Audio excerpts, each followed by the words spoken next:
सतरे कौन पांडियान क्षमताशाली आज भी सेटा जितेबले लोकों मन भितर चर्चा होची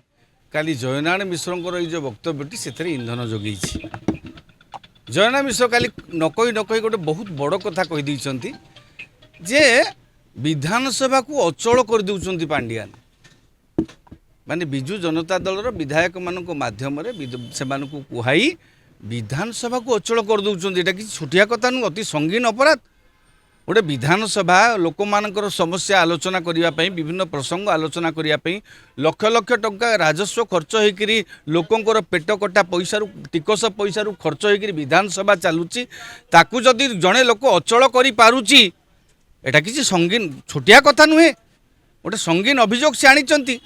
निहाती भाव में ए दिगरे अनुध्यान करा दरकार अवश्य काली प्रमिला मल्लिक एटा को खंडन करिसंती जे विरोधी दलर मुख्य सचेतक अछंती प्रमिला मल्लिक से खंडन करिसंती जे ना किछि पांडियान केही किछि नुह पूर्वतन मुख्यमंत्री नवीन पट्टनायक बा विरोधी दल नेता जे तांको निर्देश रे काम करूछु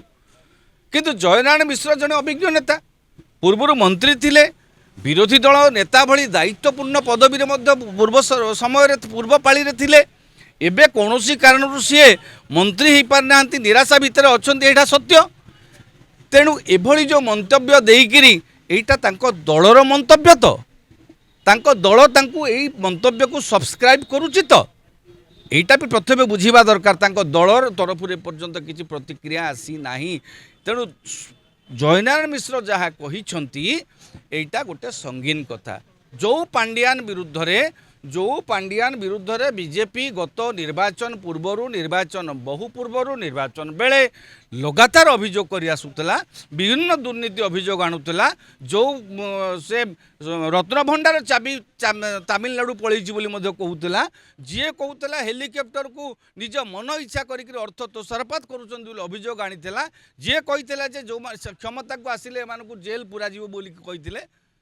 क्षमता को आसबार 8 मास 9 मास पाखापाखि समय होगला से विषय तदंत आरंभ होलानी लोक मैंने आपण मानक विश्वास कले आपण मानक अभियोग को ग्रहण कले लोक मैंने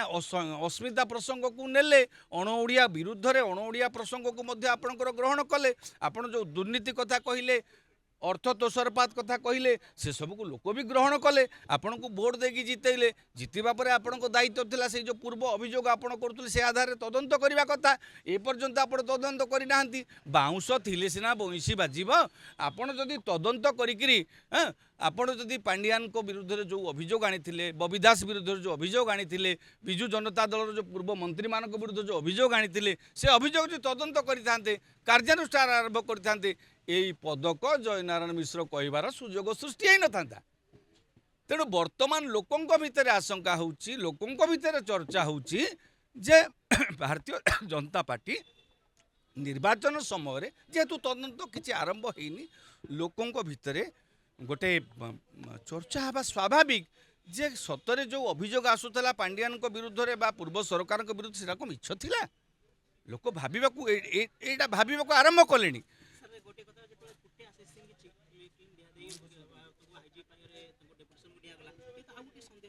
से तो वर्तमान जो ऑफिसर विरुद्ध रे आपण आनिले जो आशीष सिंह विरुद्ध रे जो कुटे विरुद्ध रे जो आपणकर आमर जी पांडियान को धर्मपत्नी सुजाता कार्तिकेयन विरुद्ध रे अभियोग आनी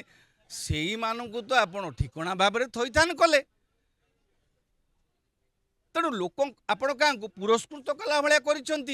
तांकु सेमानकु काहाकु बॉर्डर सिक्यूरिटी फोर्स पठेले काहाकु अन्य जगह को पठेले सुजाता कार्तिकेयन तो आसिकी तांको पूर्व पदवी जोग देले आपण तो एपर्यंत कौन जो दुर्नीति अभियोग सुजाता कार्तिकेयन विरुद्ध से अभियोग है बोली तांको मिशन शक्ति हटेक तो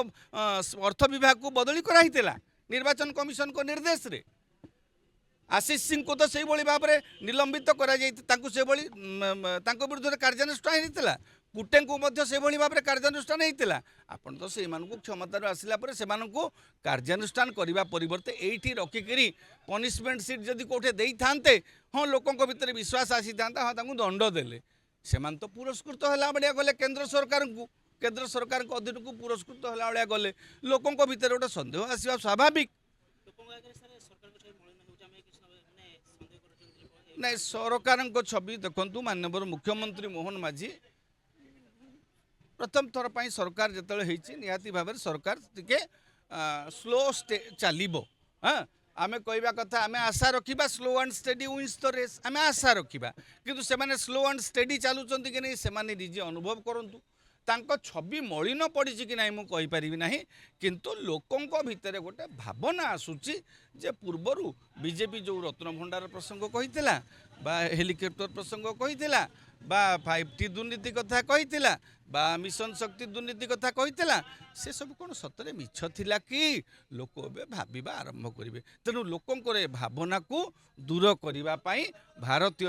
ଜୟନାରାୟଣ ମିଶ୍ର ଏତେ କଥା କହିଦେଲା ପରେ ଏଭଳି ଗୋଟେ ବହୁତ ବଡ଼ କଥା କହିଦେଲା ପରେ ବର୍ତ୍ତମାନ ଭାରତୀୟ ଜନତା ପାର୍ଟି ସରକାର ଏସବୁକୁ ଗୁରୁତ୍ୱର ସହିତ ସଂଜ୍ଞାନ ନେବା ଆବଶ୍ୟକ ଯେଉଁ ଯେଉଁ ଅଭିଯୋଗ କରୁଥିଲା ଯଦି ସେଥିରେ ପ୍ରମାଣ ଅଛି ଯଦି ସେଟା ସତ୍ୟ ତେବେ କାର୍ଯ୍ୟାନୁଷ୍ଠାନ ତଦନ୍ତ ଆରମ୍ଭ କରିବାର ଆବଶ୍ୟକତା ଅଛି ବାଉଁଶ ଥିଲେ ସିନା ଆଜ୍ଞା ବଇଁଶୀ ବାଜିବ ବାଉଁଶ ଯଦି ତାକୁ ଠିକଣା ଭାବରେ ସାଇଜ୍ କରି ଦିଆଯିବ ତେବେ ବଇଁଶୀ ଆଉ କେଉଁଠୁ ବାଜିବ